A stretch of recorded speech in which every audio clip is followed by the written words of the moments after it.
Hi, I'm Dr. Jackie Berry, cognitive scientist and Fulbright scholar at the American University in Cairo for the 2019-2020 academic year.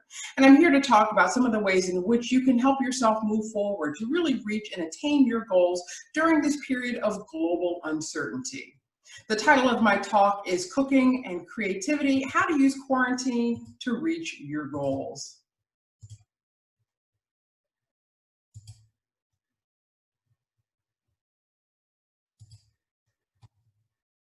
So Einstein is famous for saying, a person who never made a mistake never tried anything new. And this is really important because in order to progress, in order to move forward towards reaching your deepest and most important goals, you have to be able to stretch yourself and really move outside of your comfort zone. Whether it's doing an old thing in a new way or doing something new entirely altogether, you have to be willing to step forward and take that risk. So I'm going to talk about cooking because that's one of the ways that you can really sort of develop the creative side of yourself while we are inside. You might not be a cook, and we'll talk about that later, but cooking is a great way to kind of serve yourself and your community and really to give back. It has a lot of personal benefits. For one thing, it improves mood and it improves well-being. In fact, psychologists have found that being creative for a little while each day made people feel like they were flourishing, which is a psychological term for the feeling of personal growth. Therapists are now recommending cooking classes as a way to treat depression and anxiety, as well as eating disorders, ADHD, and addiction. Cooking can also help to soothe stress, build self-esteem, and curb negative thinking by focusing the mind on the task of following a recipe. Psychologists also believe that cooking and baking are therapeutic because they fit a type of therapy known as behavioral activation. Cooking for others improves community. Cooking for others really connects you to the people around you, your family, your friends, and it helps you feel like you're providing a useful service. It also helps you fulfill needs that are important. Everyone's got to eat, and they have to do it literally every day. And as one culinary arts therapist puts it, yes, there are culinary arts therapists, giving to others fills us in so many ways. So it's even more so that you feel like you're feeding others literally when it's cooking, because it's a survival need. This is something that everyone must do. And so your feeling of fulfillment not only comes from the act of giving, but also that you've helped in some very visceral, primal way. That looks delicious. So John Wade, who was a winner of the British 2012 Great British Bake Off, he says it's a bit like meditation, but with tastier output. Sounds like delicious. I like to meditate too, but I never seem to have anything good to eat afterwards. So here's some online cooking resources that you can turn to. Roofbee has some, I'm probably saying it wrong, but that's okay, has some wonderful courses that you can subscribe to online, as does Udemy, as does Instructables. And so while you're stuck in the house and all you're allowed to do is go to the grocery store and possibly get the ingredients that you need, you can still spend time sitting in front of the kitchen and trying out some new recipes, and you can even sit online with your friends while you're doing it. The Auguste Escoffier School of Culinary Arts also has some online cooking, so you can have your tablet or your laptop open in the kitchen while you're cooking. Online group cooking classes for free include this virtual cooking class that I found, and it's a great way for you to commune with other people that you don't even know, because they could be anywhere in the world who are also trying to cook along with you. Now, suppose you're someone that doesn't like to cook. I have to be completely honest with you to say that I like to eat way more than I like to cook. Well, it's all about creativity. You might be someone who likes to garden or to paint. Whatever you do, creative pursuits are helpful more than ever now. So you could be someone who has been sewing face masks. A lot of my friends are doing that, and I have a number of special orders in for face masks that are going to look nice with the shape of my face and my mouth, and also that I can breathe effectively through. You might be someone that's interested in pottery. Guess what? People are spending a lot of time decorating their homes during this day and age, and they want to put little, even if it's artificial flowers, out in various places. You can put all sorts of decorative ornaments in pots and vases and various other pottery ornaments around your house. You can also garden. Even if you don't have a gigantic backyard and you just have a small plot where you can grow a few flowers or maybe some tomatoes or a handful of vegetables, it's such a very effective way to feel productive, to feel like you're contributing to your family, you're growing something, and you're giving life and you're allowing something to thrive. You also might like to paint. I was never a very good artist, but I have to say that I really like the simplicity of using my hands to try and create something that people might want to look at that will look nice. So whatever it is that is your personal creative habit, outlet, something that makes you feel like you're flourishing and also gives back to others, this is a wonderful time to dive into that. But here's the thing, it has to belong to you. You have to take ownership. So if you want to try something that you've always wanted to try, for example, pottery, this is a great time to do it. Or if you want to try something that you're already good at, such as cooking, then by all means do that. But the point is, it needs to be something that you feel a personal connection with, and not something that someone else is telling you you should be doing. So this is the father of psychology, Sigmund Freud. And he actually completed a great many works during quarantine. Newton also, for example, he was able to put together is a nice way of saying, developing the theorem of gravity. Shakespeare wrote his great work King Lear during a quarantine period, and the excellent book Frankenstein, which I read in high school, and I still remember that book because it was even scarier than the movies, was written by Mary Shelley during a time of quarantine. So what does all of this have to do with carrots? Well, just look at that orange bunch right there, right? They look awfully sweet. This should be a time when you are growing yourself. And the reason I say growing yourself is because you are underground right now. And that's exactly where carrots get their starch, they get their sweetness, because they're underground, they're not outside, they're not drying out in the sun. And while you are locked away in your home or your apartment or your family's house or wherever you are, this is a time when you can really isolate yourself from some of the external forces and pressures that are pulling you in all sorts of directions, and really focus on what it is that you want to do that's going to make you and your life that much sweeter. So carrots use their leaves, which are on the outside, to gather energy from the sun. They become sweeter and they convert all of that energy into sugar. In the beginning, it needs a lot of watering, and literally any goal that you set requires a big push in the beginning while you're focusing on it, while you're figuring out the legs of whatever it is that you're doing. Things need a lot of care and feeding in the beginning. So carrots are no different. They need a lot of watering in the beginning. Think of yourself as growing while we are now under your ground. This is it. This is the time, and it could be going on for a while. And it's quite possible that this isn't the last time something like this happens. Now is the time to really focus on, guess what? I'm not outside, out in the world all day, every day with people looking at me trying to do my best. I can really just focus on being a really, really good version of myself. And that requires discipline.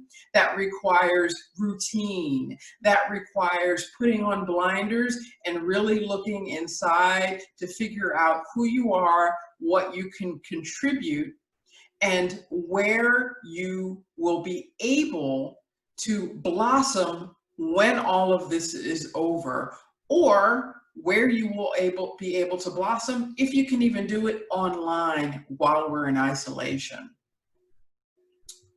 So who do you want to be? Everyone has something they want to be when they grow up. What do you want to accomplish? Do you want to open a business in Egypt or someplace else? Do you want to go to school or teach or have a job in America? Do you want to become a lawyer, an attorney, a doctor? Do you want to play an instrument? Do you want to play a sport? None of these are impossible. Now is the time to start preparing. if you look at anyone who's really, really good at what it is they do, it tends to be the case that they started really, really early in life. And yes, if you want to do something like go to the Olympics, you have to start when you're a child. But you can be really good at what you do, even if you start as just a young person. So everything you have done has led you to this moment, and everything you do now will lay the foundation for your future. Even if you are not young, you still have the time to start something new that is truly what your heart's desire is. Georgia O'Keeffe, for example, is an American artist. She did not really start blossoming until later in life, after she was already a grandparent. So it is literally never too late. Now's the time, as soon as you get nipped by the bug to do it, to start preparing. So what is in your personal recipe? So this goes back to the cooking. You have to figure out what are the ingredients that you need to put together the version of yourself that you want to come out as on the other side of this period of isolation. What is your currency? Yes, I said currency. Everyone has to have something to offer the world. This is the price of the space that you take up on this planet, is that you need to give back during the 70, 80, 90 years that you're here. And success particularly requires some level of currency, because that's what makes the world go round, is people helping other people and having something that's uniquely theirs that only they can offer. So currency is your gift or talent that you can use in exchange for the life that you want. And you need to add value to your situation. So it's not enough to fly under the radar and kind of accept that people are going to just like you because of who you are and because you have a nice smile. At the end of the day, people like you because you give them something that they can't get elsewhere. Or you give the world, or you give business, or you give industry something that they can't get elsewhere. And this is really the hard work on this. This is really the self-discovery associated with figuring out what you can add to the equation, because it's not enough to be the best at what you do. You should actually work to be the only person doing what you're doing, or the first person doing what you're doing. That's what your goal should be. And I can't sugarcoat this enough. The more value you add to your situation or your circumstances, the more your personal currency can buy. If you're lucky, your currency is naturally valued to the world, and you can just enjoy your natural talent. Look at soccer players. Some people are just naturally good at soccer, or what you might call football. And that's great for them, and that's great for the world, because the world is going to always be interested in that sport. But not everyone's currency is so out there. For some people, it's a lot more subtle. It's a lot more difficult to find direct ways to translate that. So you have to figure out, how can I make this to be valuable to other people? So, and I saw this on Facebook, believe it or not, but I thought it was a fantastic quote, so I figured I would put it in my talk. Beyonce is one of the best popular singers of her generation. She has done things that a lot of other artists simply have not done, and she continues to push the bounds, particularly with her husband, who was also at the top of his game before they became a union. And I saw this quote on Facebook: if you're not the Beyonce of whatever you do, then what are you even doing? Find something that you can be the Beyonce of. And once you can be the Beyonce of that, the first, the only, the best, then you know you're doing the right thing. So here's an example of some subtle forms of currency. Again, Beyonce can sing, and she's been molded and crafted to be a great performer. Soccer players have been developed since they were children. But what if you're like Hasanul Shark here, who I met in Minya? He's an artist. He produced fantastic work. He's world famous. He is simply unique in the way that he approaches his art. His work is world renowned, and he's in the Louvre. Yes, the Louvre in Paris, which also houses the Mona Lisa and some very famous Van Gogh and other paintings. Hasanul Shark's work is on their level. So his father was a butcher and expected him to be the same, but he did not want to go that path. His particular currency was being able to create art with his particular style that no one else can do.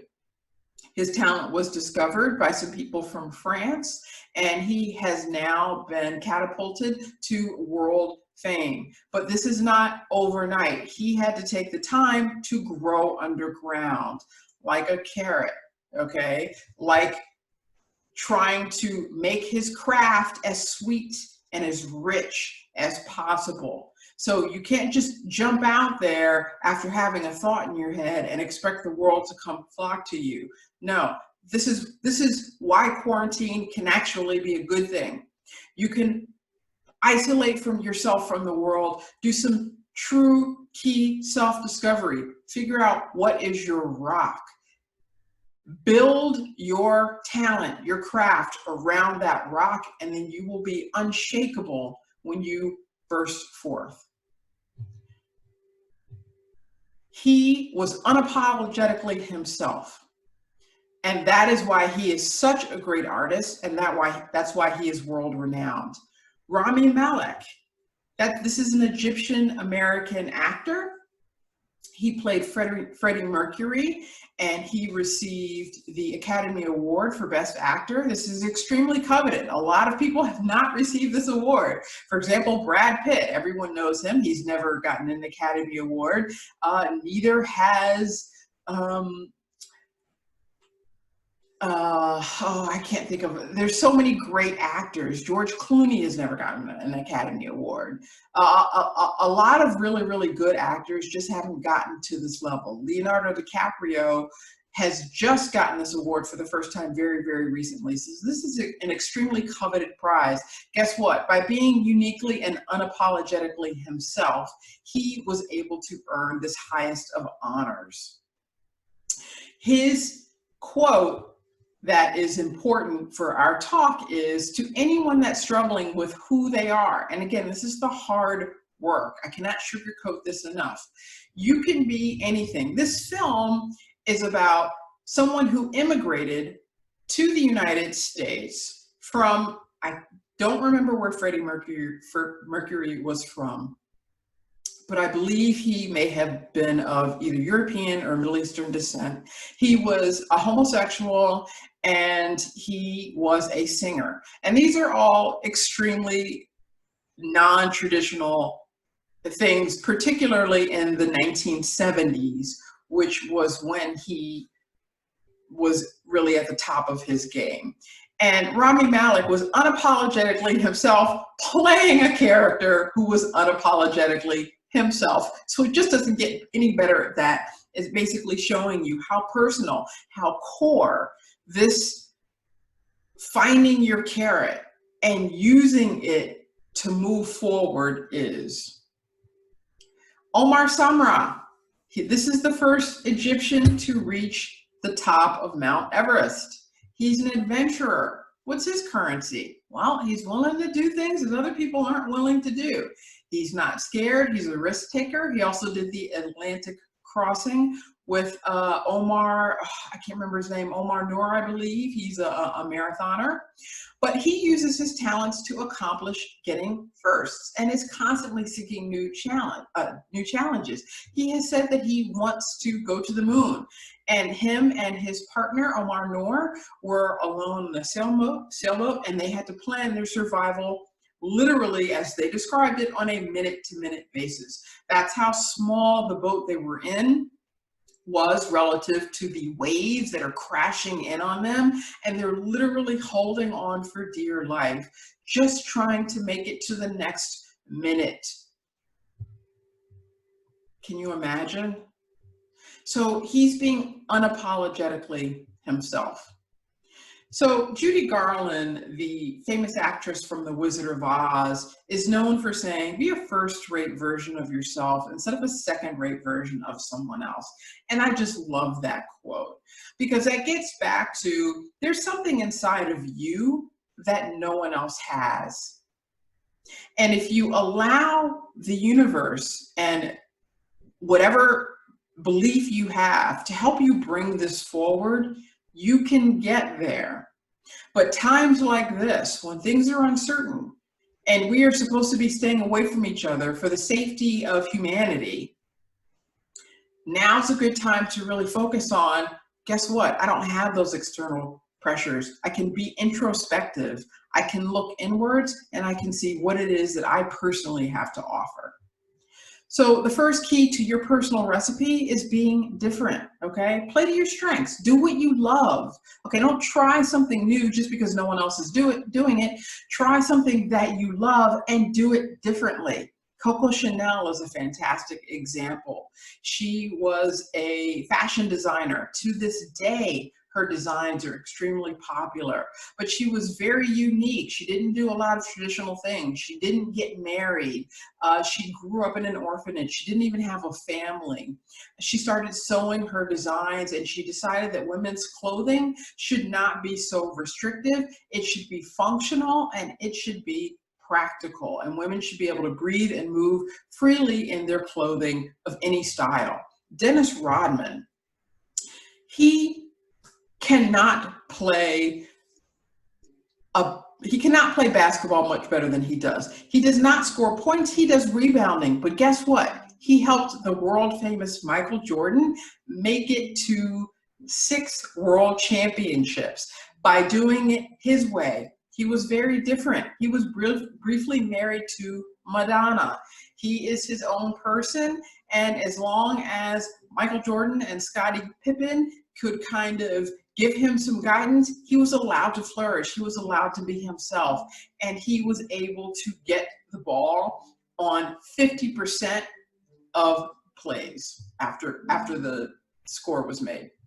Lin-Manuel, this is the guy who's made Hamilton famous. Guess what? He's wrote most of this, and he's being likened to a modern day Shakespeare. Why? Because that's what Shakespeare did. He took a story and put it in the modern vernacular. It sounds old-timey to us now, but at the end of the day, the iambic pentameter and the style of writing was not traditional. And this is the same thing that Lin-Manuel is doing. He's putting history in the form of a modern day storytelling format, which is hip hop. He performed his world famous song, The Heights, impromptu for the first time for the Obamas at the White House. And then in there, he knew that that would be the core of helping him develop this and helping him develop this craft moving forward, and this opera, this musical moving forward. So the second key to your personal recipe is using your currency. Let's suppose you like to make cookies. Again, nothing is off the table. Young people and old people have the benefit of YouTube. The beauty of YouTube is that you can just put yourself out there, okay? It used to be you had to go through much more formal channels. Now things are online, and particularly with the pandemic, people are stuck in the house and they're just doing things online. I heard of a woman, she's got $1 million cooking baking business. She's been making cookies for her friends since high school. All she did was take that passion, tweak recipes to do different than what the modern day cookie manufacturers are doing. It's just a mail order business that is extremely successful. She's a millionaire. What if you like debating philosophically? Have you tried being on the debate team for your high school, if you have one? If not, have you tried starting one? If not, have you thought about a career in law? All of these are just things that you can take that are personally yours and develop them. Tahitian Coates, he's a blogger and philosopher and writer in the United States. It started because every time he did something wrong, his mother said, okay, clean up your mess, whatever it is you did wrong, and then write an essay about it. He is now one of the premier American essayists speaking on race relations in the United States. Let's suppose you like braiding hair.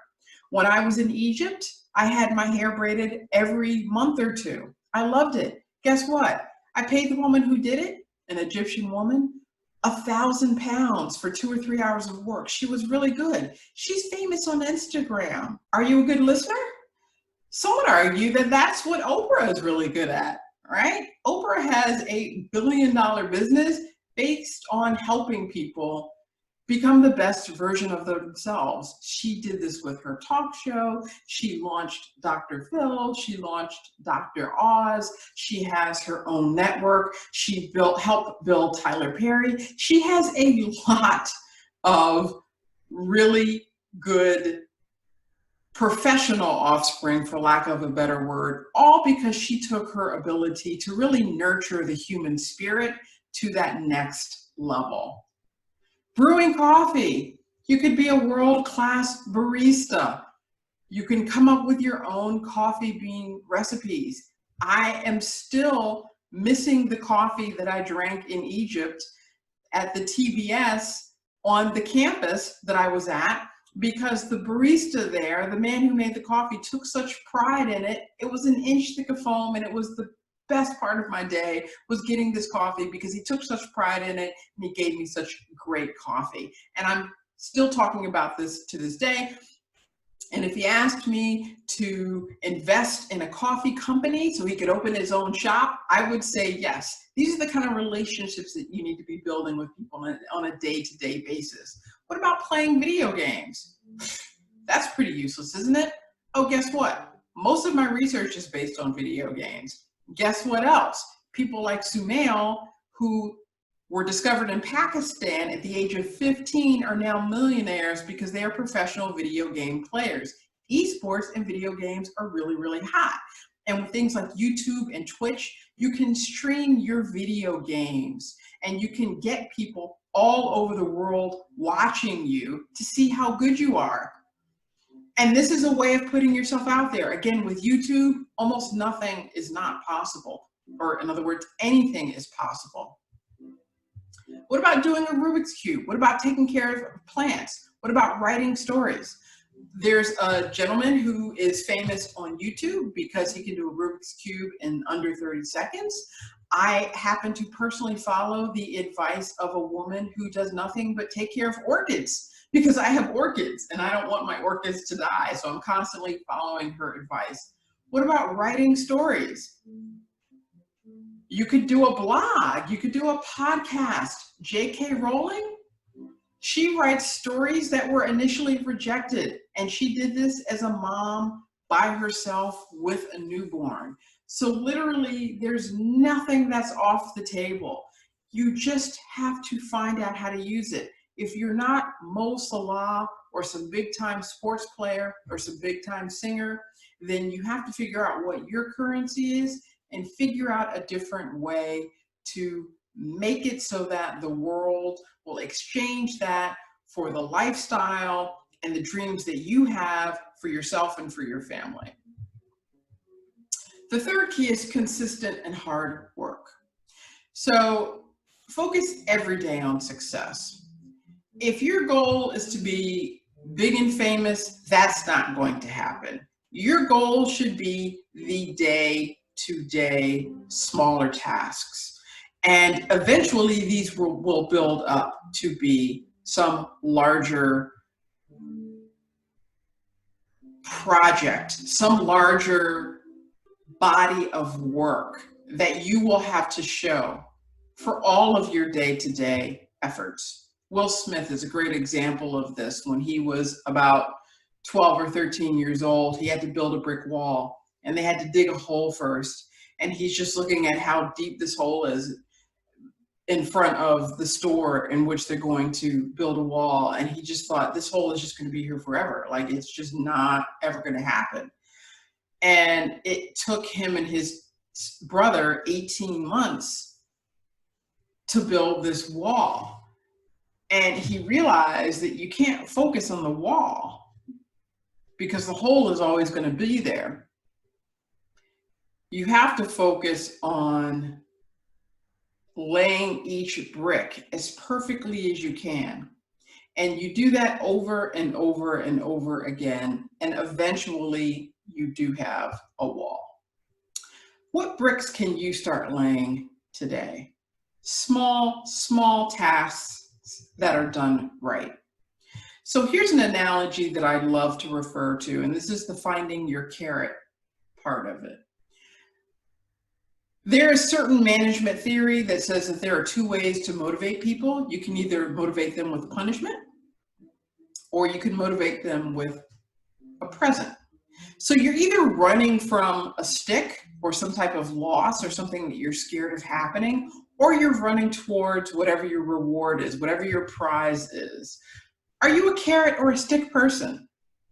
Some people are naturally driven by the reward. Some people are naturally driven by not losing something that they really care about. Which is yours? Because if you can focus on moving forward, what it is that you're chasing, while we are in times of uncertainty like we are in now, and while we are underground and isolated, now's the time to really focus on the carrot.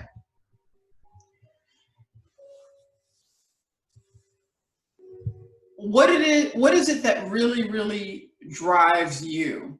If you are naturally a carrot person, that's great. But don't get sloppy in certain areas and lose as much as you're gaining as you're trying to move forward, right? This is the discipline. This is the not responding to external pressures. If you're a stick person, you're going to want to try focusing on changing your perspective to what's ahead of you rather than what's behind you. Worrying about what's behind you is great, but you probably know at this point that as long as you do some minimal level or some important amount of tasks, you will be fine, and nothing devastating is going to happen as long as you do what it is that you're supposed to do. Do what it is that you're supposed to do, and then shift your focus towards, if you stretch yourself a little bit, if you just go a little bit outside of your comfort zone, what can you reach? What's out there waiting for you to grab? So I've been teaching a course called The Science of Expertise, and where people learn how to become experts in some domain. I talk about a lot of sports figures because there's a lot of data on what makes them experts, what makes them great, and also because they're in the public eye. But like I just said, with everything from making cookies to being a good friend, you can be very successful at things that are not in the public eye and wildly obvious. So for practical value, each student had to choose a skill to develop. Everything from running a 10K to jumping rope, and yes, even cooking. And they had to submit skill reports talking about the progress that they made. Well, guess what? When I had my class do this assignment and pick a skill to do in the beginning, no one knew about the coronavirus. It didn't exist yet, or if it existed yet, it hadn't reached epic proportions. At the end of the semester, they have to submit a case study describing their journey and also demonstrate whatever skill they did before the class. But with the coronavirus, a lot of my students found solace in this. It was like, wait a minute, here's an opportunity, here's a reason to grow underground. Do you understand what I'm saying? Oh my goodness, like, I'm so glad Professor Barry gave me this task, because now I don't have to go crazy with what's happening in the news and everything else. I can just turn towards this precious skill that I decided to develop and really focus on growing that. So my advice is, this is really the time to pick your currency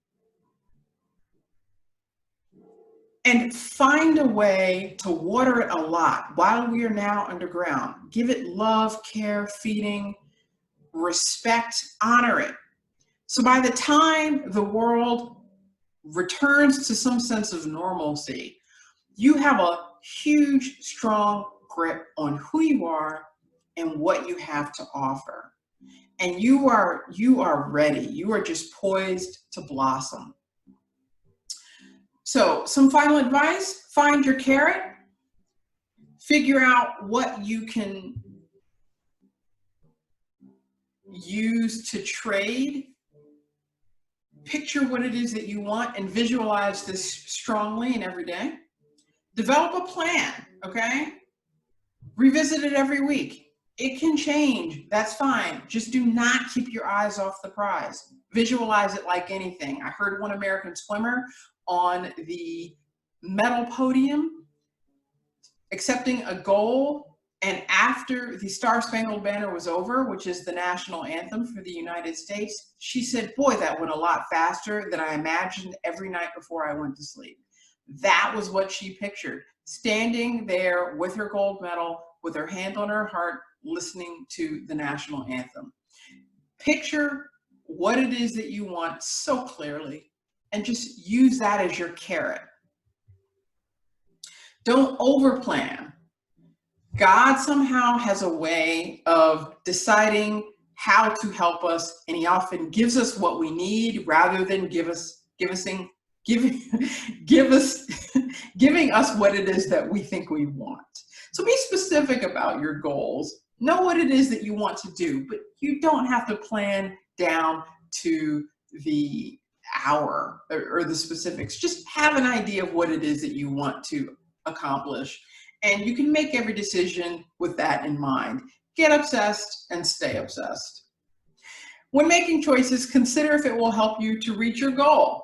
Okay, so maybe your goal is to write 10 short stories by the time school re-enters session, whether it's online or whether it's in person, in September. If you go hang out with your friends, maybe that won't happen because your best time to write is Friday night or something like that. You see what I mean? When you have pictured what it is that you want, that will automatically inform all of your choices.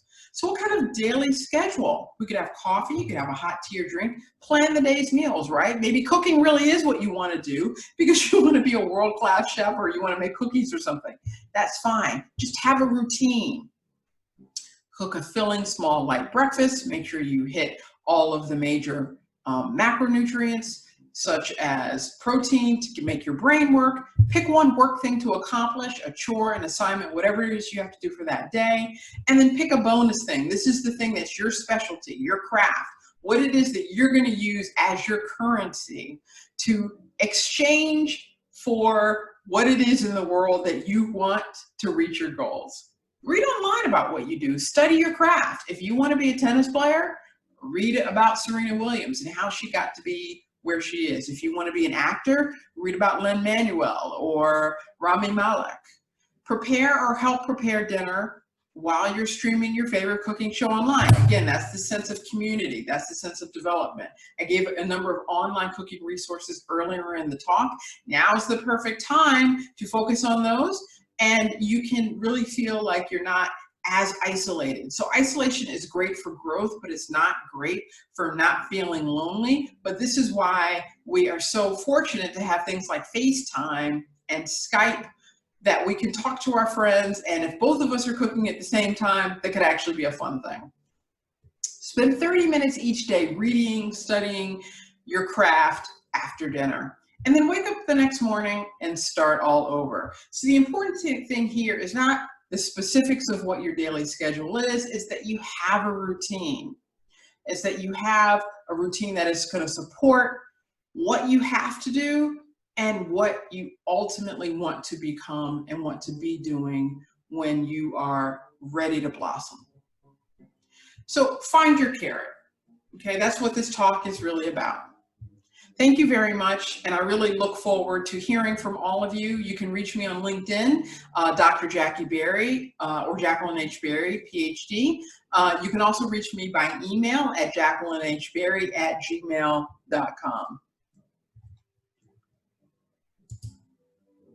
It's been a pleasure talking to you about how you can use this period of time to reach your goals, and I'm super excited that we're in a place with technology that everyone can have their own platform and everyone can have a way to blossom and flourish and show the world who they are, and use this time as a way to inspire others.